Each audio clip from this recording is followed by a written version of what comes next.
I do not have a to-do list. And why not? Because where's that list sitting? And how are you keeping track of that? It can be very overwhelming when you are trying to do even like a handful of the things that I suggest you guys do. You don't wake up one day and all of a sudden have a successful $5 billion business. You do the work, little and often every day, and then the success comes to you.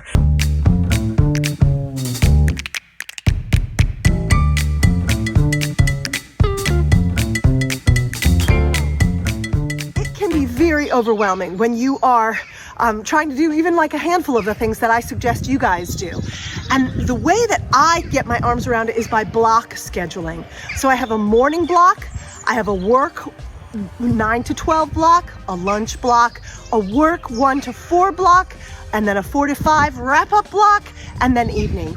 And I try to work on like tasks during those blocks so that my mind is doing strategy type work during one block and client-facing explaining type work in another block.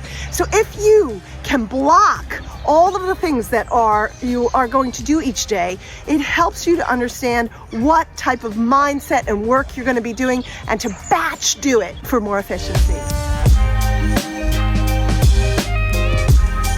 I'm going to talk to you about something today that's very difficult for me, particularly now at the end of every day.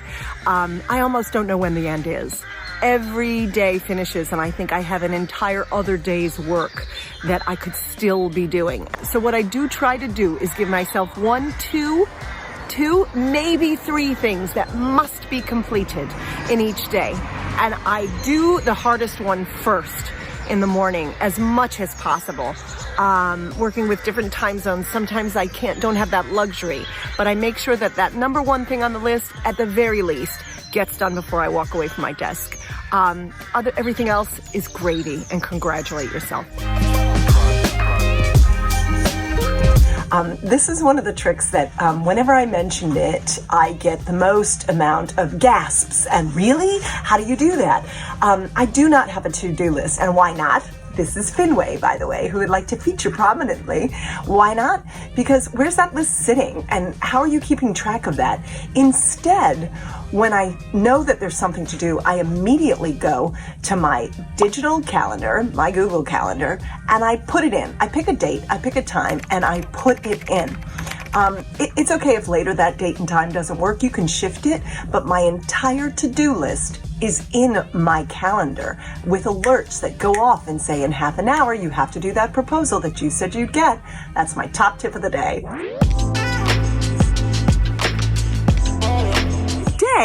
Yesterday, my husband and I celebrated our 19th wedding anniversary. And you don't wake up one day and say, I want to have a 19-year-long successful marriage, and boom, you get it, right? Doesn't work that way. You got to get up every day, and yes, some days you don't do this, but most days you have to keep coming back to, how do I make this person want to marry me again today? How do I win this competition of generosity? And it makes me think about business. You don't wake up one day and all of a sudden have a successful, $10 million IPO or a $5 billion business. You do the work, little and often every day, and then the success comes to you. Hi, Elle here. Do you want to learn how to get on the phone with any buyer that you want to work with without an introduction or a referral?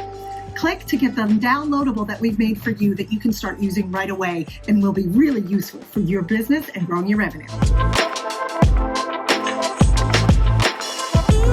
Well, it is so important that we have business leaders that are thinking about the future, harnessing technology, and understanding how much power data will bring them. What is really important is empowering your team, onboarding your team, and enabling your team to be a voice in the digital transformation that you will implement. And even more than that is trusting your team, listening to their feedback, not plowing through with your idea, but being an open-minded leader that is setting an example about how we need to embrace the new tools that some of them don't even know exist. So be that open-minded leader, set that example, and empower your team to be a part of the transformation, learning and sometimes running ahead of you if you're doing it the right way.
And I stood out here this morning and I was listening to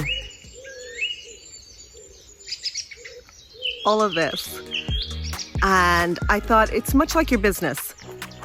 If you can stop and notice all these gorgeous sounds, notice the successes along the way, it's super important. Take a moment each week.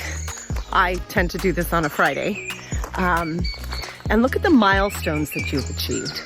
Don't look at what you haven't gotten to. That's not the moment for that.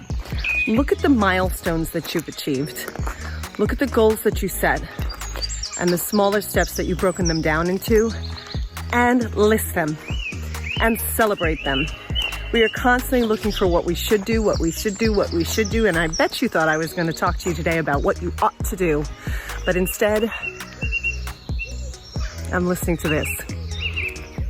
And I'm trying to encourage you to do the same. Stop, smell the roses, list the accomplishments that you've made for your business, for yourself, for your family, for your team, and then attack the day.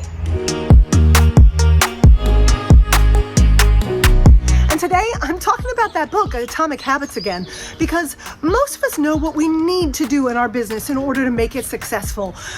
Or just a little bit of Googling would help us. But it's initiating those habits into our every business day life that is the difference in the world. And in this book, they talk about 3 different ways that you can try to make a habit, right? One is to state your goal. I want more leads online or new customers to be attracted to me online. That's a goal, but it really doesn't break down what you need to do every single day. It's probably the hardest way to try to make a habit. Like, what are you going to do? What are you going to do at what time, in which day, in order to make that happen? And that is a way of looking at making a habit that is process. The process is at 9 a.m. every morning, I will film a video and I will talk to the people who I think I can be of service to.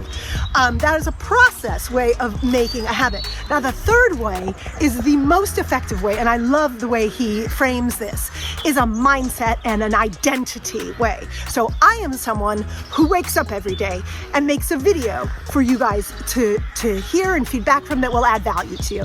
So that is voting for who I am by what I choose to do each morning. So every morning that I get up and I make this video, I come closer and closer to being that person that does that habit that I want to have done for my business. I hope that made sense to you.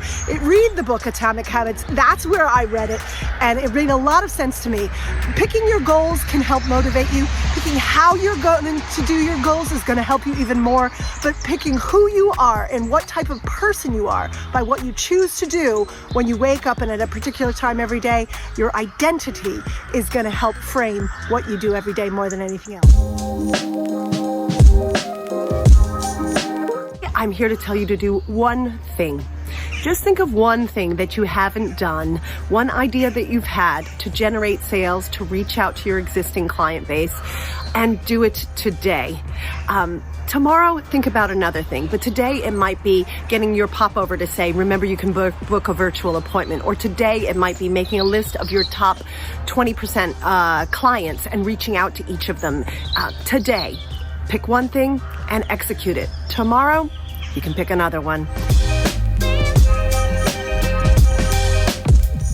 You must repurpose every little bit of content that you create in multiple ways. So if you're on a webinar, for example, then you can take snippets of that webinar and you can put it into your Instagram stories or into your reels or into short snippets on email newsletters. If you did a photo shoot, take a behind the scenes video of the making of that photo shoot and take photos of the photo shoot. My point is, don't just one and done.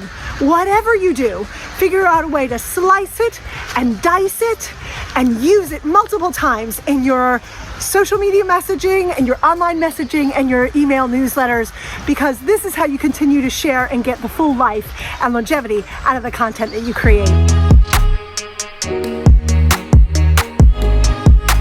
I know we've been talking an awful lot about digital transformation and strategy.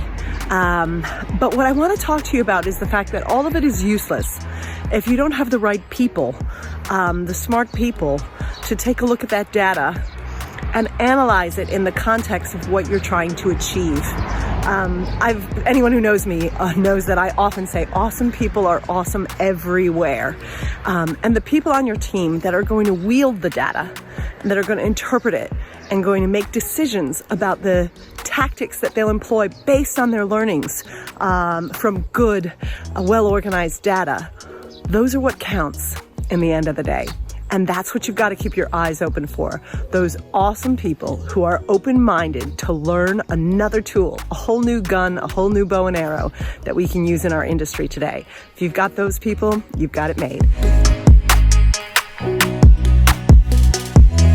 At this time, when I've finished the work week and I'm getting ready to head into the weekend, my job is to list the achievements, the successes. And if I have had a crap week and there aren't a hell of a lot of successes to list, I will list the learnings, the things that I have learned from mistakes that I've made or failures that I've had that are going to make me bigger, better, faster, stronger, and smarter for the next time.